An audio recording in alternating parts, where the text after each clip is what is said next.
dëmet që mund të sjellin këto dyqane, sepse nuk është vetëm bodrumet, sepse bodrumet e kanë strukturën e tillë, përveç se mund të jesh të hapur ndonjë hapësirë përpara në rrugë, pra për të aksesuar nga jashtë, por problemi shtrohet tek ato ndërtesa të cilat katet e para janë bërë dyqane. Pra kanë qenë katet para me disa centimetra lartësi dhe çfarë bërë është gryer ajo distancë e lartë, relativisht e lartë dhe është thelluar. Pra këtu është problemi dhe mirë është që bashkia kompetente, se nuk është vetëm në Bashkinë e Tiranës, kjo është në gjithë Republikën,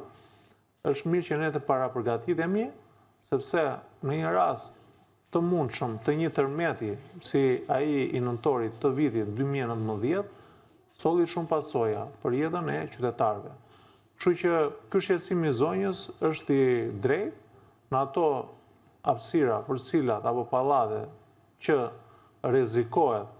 shëmbja në një tërmet të mundshëm, i kemi gjitha mekanizmat pra për të bërë matje të tilla